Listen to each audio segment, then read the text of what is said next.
If I told you a product jumped from 4.8 million active users to over 48 million in just 3 years, you'd probably assume we were looking at the next Silicon Valley unicorn. Right, yeah. I mean, you'd think we were analyzing some viral tech startup that just achieved total market penetration. Exactly. But today's deep dive isn't about an app. It's about, well, plastic balls, composite paddles, and a whole lot of asphalt. A whole lot of asphalt. Yeah. Our mission today is to unpack the literal source code of the pickleball explosion.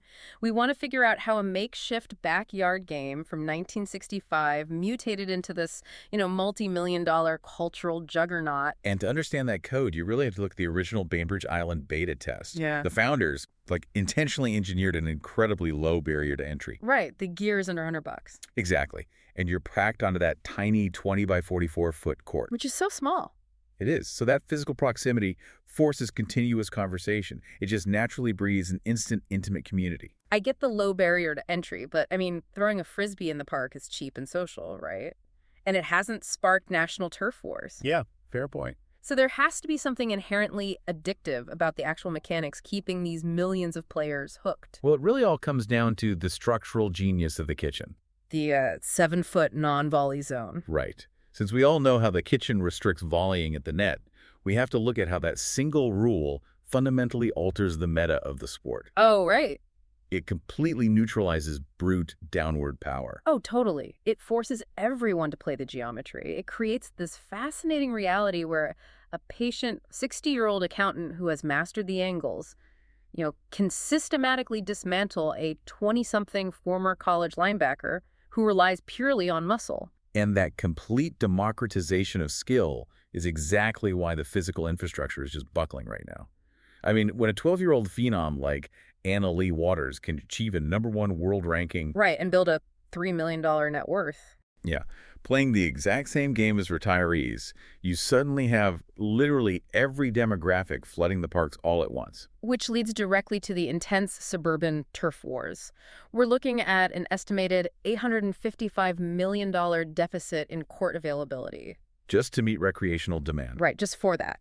So players are taping over traditional tennis courts, which, quadruples the player density in those spaces. It's an aggressive physical takeover. Yeah. And as you'd expect, it's sparking absolute fury from the tennis loyalists. And that fury isn't just about space, right? It's about the noise. Oh, the noise, yeah. That high-pitched popping sound of hard plastic on composite acts like this maddening, frantic metronome. Yeah.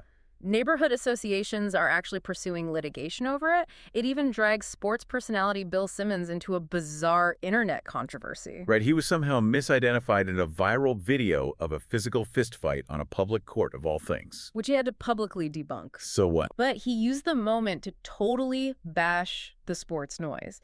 And he pointed out the massive influx of Achilles injuries among middle-aged players pushing way too hard on the asphalt. Well, Simmons's reaction perfectly captures the friction here. I mean, it's the inevitable clash between the elegant, quiet establishment of heritage sports like tennis and the loud, chaotic momentum of a modern viral trend. It really is this chaotic mix of casual backyard charm and ruthless rivalry. And that duality is exactly why you see vastly different personalities adopting the sport. Totally. So if you were building the ultimate doubles team to exploit that dynamic, who are you picking? Because I'm going with George Clooney. Wait, Clooney? Really? Oh, absolutely. His brand of effortless, relaxed charm is the perfect mask for calculating ambition. Okay, I can see that. It's polite, methodical, psychological warfare. He'd lull you to sleep with witty banter and then just burn you with a perfect passing shot down the sideline. Okay, Clooney is smooth. Yeah. I'll give you that. Mm-hmm. But I'm taking Tom Brady. Think about the terrifying sociological experiment of placing a 7-time Super Bowl champion on a municipal court on a Tuesday morning. That sounds exhausting. It would be. Unleashing that unhinged, peak-level intensity, barking out defensive linemen over a casual dink shot. I mean, the guy wouldn't tolerate a single unforced error. So what does this all mean for you, the listener? We have this brilliant structural game that democratized an entire sport, but it's scaling so incredibly fast that it's literally breaking the physical world around it. Yeah, with roughly 158 new courts being built every single day, it raises a massive question. Will advancements in paddle and ball noise mitigation technology arrive in time to soothe those furious neighborhood associations? Or will the sport's uniquely loud viral popularity be its ultimate downfall? Think about that the next time you hear that popping sound echo through your local park. And hey, be sure to share this deep dive with a friend who spends far too much time lurking in the kitchen.